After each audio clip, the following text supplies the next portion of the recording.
The infamous scene where Obi-Wan takes the high ground and cuts his former apprentice in half, leaving him to smolder on the lava river bank. But what if events went differently?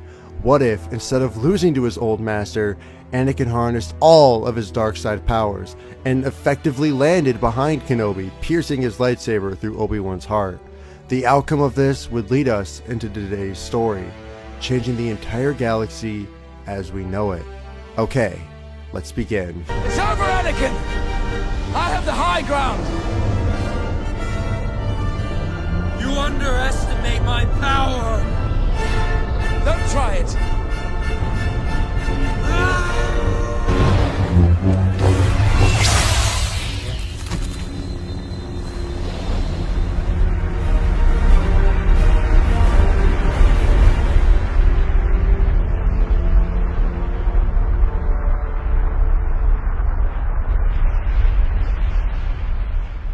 With Kenobi now dead, Anakin's ego was filled to the brim. The hate swelled in him now, his anger feeding the rage that grew his powers with each second that passed. Looking up, he would see Palpatine's shuttle approaching as it landed on a platform not far from him. Taking one final look at his former master, he would grab Kenobi's lightsaber and throw it into the lava, then making his way back to Padme.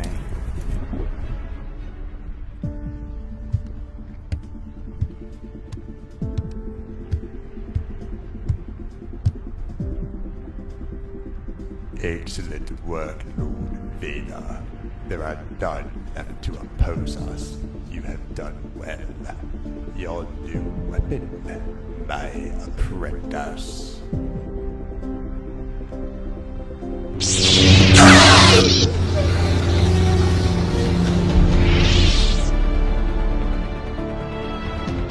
No, the galaxy belongs to me now.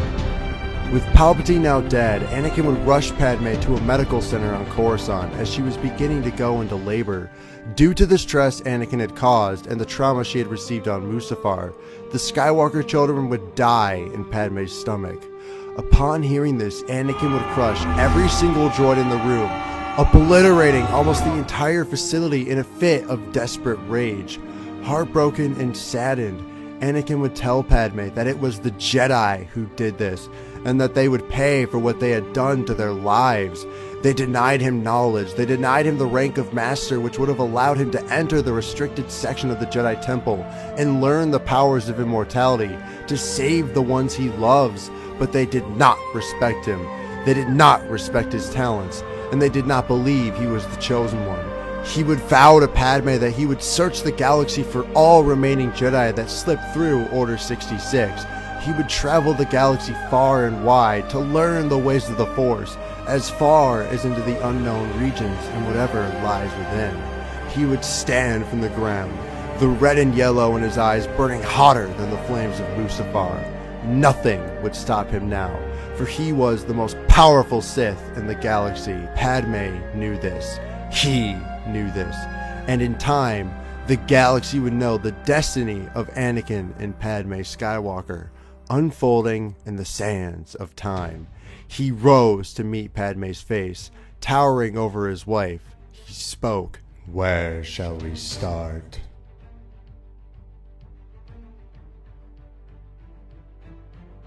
Over the next few months, Anakin turned the Republic into his own empire. He would keep the cloning facilities on Kamino running, churning out more clones for his personal army. Padme would be his voice in the Senate, preaching that it was the Jedi who took their children from them, and that Anakin was here to save the galaxy from their tyranny. Construction on the Death Star would never begin, as Anakin believed that they didn't need a super weapon to spread fear, that he was far too powerful for such drastic measures. He would become the most ruthless force in the galaxy. The name of Anakin Skywalker would spread utter obedience into those who dare stand against him. Anakin would make Mustafar the base of his operations, as it would be the site of his full turn to the dark side, reminding him of his slaughtering of the Separatists and the end of Obi-Wan.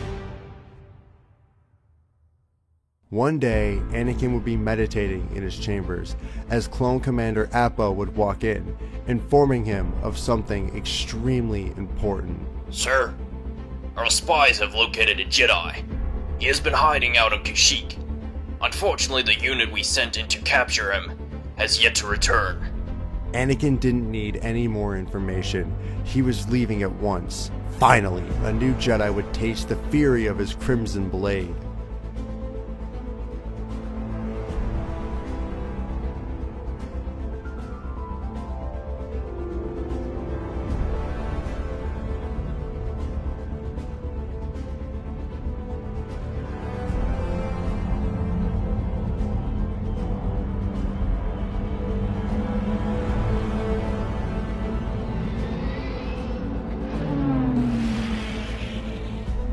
Anakin's ship would land on the forest planet. As he got out, being forced to fight through waves of Wookiees to get to his prey, it did not matter. The dark side gave him all that he needed. After fighting for what seemed like half an hour, he approached a small hut as a cloaked figure walked out. Dark Lord, turn back.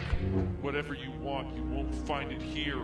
The fire in Anakin's eyes was beginning to swell. I know who you are, Skywalker. You're nothing but a traitor.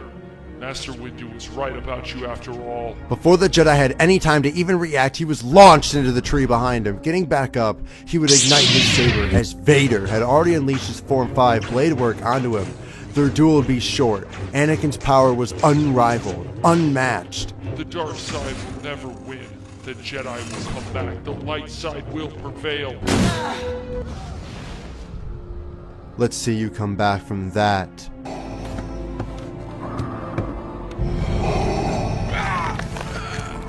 I sense someone far more powerful nearby. Where is your master? Foolish boy, you killed my master months ago in the temple. Anakin would become enraged, and just as he was about to strike the Jedi down, his lightsaber was forced out of his hand.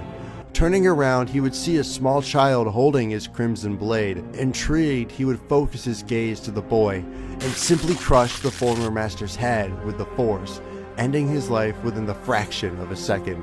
As the body dropped to the floor, the child would have a look of horror on his face. Lord Vader. Sir, we secured the perimeter. Do you want us to open fire on the remaining life form? No. Stand down. Although Anakin was well accustomed to killing children, he sensed the pure, raw power in the boy. He couldn't bring himself to do it. It would be such a waste of potential. Still looking down at the boy, he made his decision. He knew that he couldn't run the Empire himself forever, and it would be nice to have someone attending to the more boring matters. He was a master without an apprentice, and so, he vowed to train this boy and turn him into a ruthless Sith Lord. Come with me. I will give you a new life. This boy was Galen Merrick, otherwise known as Starkiller, Darth Vader's right-hand enforcer.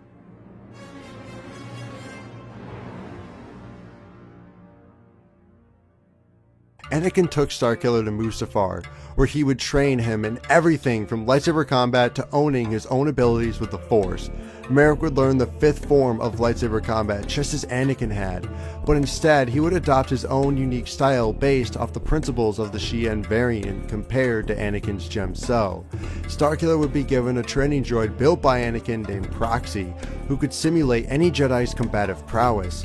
He would truly become a ruthless killing machine, being able to perform feats that rivaled even the greatest of Force users. Anakin would send Merrick on small missions that he felt weren't worth his time, having his apprentice perform an assassination here or a quick reconnaissance there. Anakin could tell Starkiller was becoming ready. And so, after training heavily one last time across the lava plains, Anakin against Starkiller, their lightsabers clashing against one another with unparalleled speed. Use your hatred. The Jedi will take everything from you as they did me. The very things you care about will die in their hands, and it will be all your doing. Do not fail, as I failed them. Starkiller stops.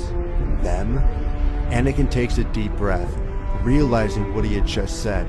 He had just spoken of he and Padme's children to Galen for the first time. Never before had he spoken about anything personal. Day in and day out, he would train Starkiller in order to destroy all remaining Jedi, just as he wished he could do ever since Luke and Leia died. He had let it slip. Anakin regained his composure and swung at Starkiller with fear and anger of revealing everything he had sworn to lock away. Galen would almost be completely decapitated when he would in a quick motion dodge Anakin's blade and begin to fight back. Using the darkness within him, Galen would catch Anakin off guard with a quick Form 3 block and parry. He cut Anakin's robotic arm clean off. Anakin would push Starkiller back with the Force and unleash a new one-handed assault of his own, showing no mercy, letting the Force guide his onslaught, fueling his rage and his power. He would begin to hurl lava at Galen, who would use a shield to protect himself, hurling it back at Anakin, causing Skywalker to stop his assault and use a shield of his own to avoid getting burned. Getting back up to his feet, Anakin looks at Galen, still poised and ready. You have done well. You are ready. Anakin's final trial for Starkiller was to have his apprentice bring him the head of a Jedi Master, someone extremely powerful in the Force, someone who's been evading the Empire for years now, someone Anakin was very familiar with. Anakin had grown so powerful in the Force that he was able to sense the faint presence of the almost 900-year-old Grand Jedi Master, who went into exile after failing to kill Palpatine. Before Anakin and Galen would leave for the Dagobah system, Skywalker would tell his apprentice to meditate before the big fight, to calm his mind and let the dark side flow through him. While Galen did this, Anakin would enter his base and contact his wife. Padme would appear in front of him. Anakin would tell his wife that he has finally found Master Yoda, telling her that they would finally destroy the rest of the Jedi. Padme would look down. She didn't know how to feel. She could see in Anakin's eyes the power-hungry monster that he had become. She was disgusted with herself. She contributed to this. She saw behind Anakin's shoulders all the lightsabers on display, his trophies. Those lightsabers were built by Jedi who fought against Anakin until their last breath. All those years of training, all those momentary moments spent in the Jedi Temple, thinking that they were safe. Every choice all those Jedi made throughout their lives surmounted to this. Their destiny reduced to having their weapons be put on display as trophies for one man to look upon with pride, thinking about the glory of when he finally took their lives. This was the moment Padme changed. She couldn't let her husband continue his never-ending hunt for Jedi blood. He had become a ravenous dog. He was responsible for what happened to their children. The Jedi were nothing more than scapegoats to hide the real truth. She would look at Anakin, telling him that she loved him as she ended their transmission, devising a plan of her own. She had to stop her husband and put an end to all of this.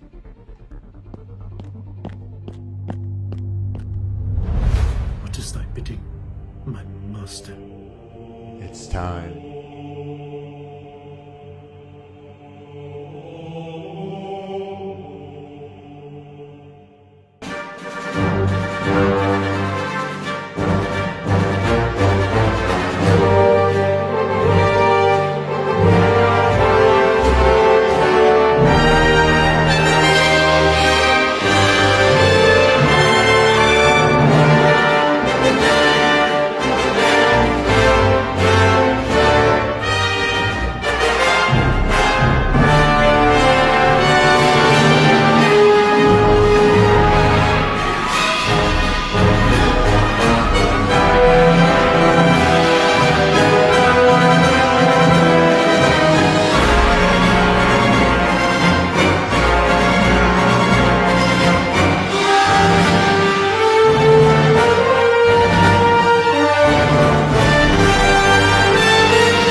dark side of the Force is a pathway to many abilities some consider to be unnatural.